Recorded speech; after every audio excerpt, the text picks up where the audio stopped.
আসসালামু আলাইকুম ওরহমতুল্লাহি ওবারাকাতু।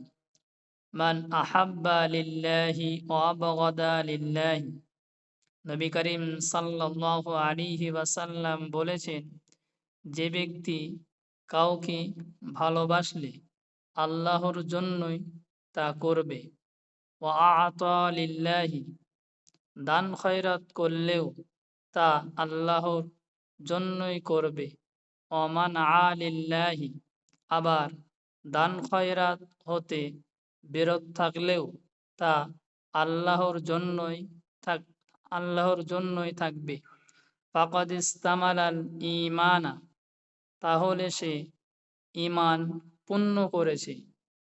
এই হাদিসে পরিপূর্ণ ঈমানদারের পরিচয় দিতে গিয়ে বলা হয়েছে, মানুষের সব কাজই আল্লাহর সন্তুষ্টি ও রাজি খুশির জন্য হওয়া উচিত। কোনো হীন স্বার্থ সিদ্ধি প্রদর্শনী আবেগের বশবর্তী হয়ে করা উচিত নয়। দৃষ্টান্তস্বরূপ বলা হয়েছে, যদি কাউকে ভালোবাসো অথবা যদি কাউকে খারাপ জানো ও শত্রুতা পোষণ করো, তাহলে তা যেন নিজের কোনো ব্যক্তিগত স্বার্থ উদ্ধারের জন্য না হয়। কেউ ভালো কাজ করছে, এই জন্য আল্লাহর হস্তে তাকে ভালোবাসতে হবে।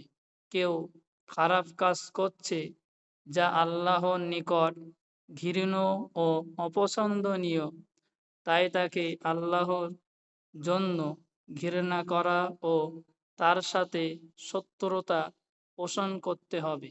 ঠিক এজন্যই একজন মুমিন আর একজন মুমিনকে ভালোবাসে। এই জন্যই মুমিনদের পরস্পরের মধ্যে শিশিঢালা পেরাচারীর মতো অটুট সম্পর্ক গড়ে ওঠে। আবার ফাসিক, কাফির ও মুরতাদের সাথে শত্রুতা হয়, তাকে ঘৃণা করে, কারণ সে আল্লাহকে বিশ্বাস করে না, ভালোবাসে না। এভাবে দান করবে আল্লাহকে খুশি করার জন্য।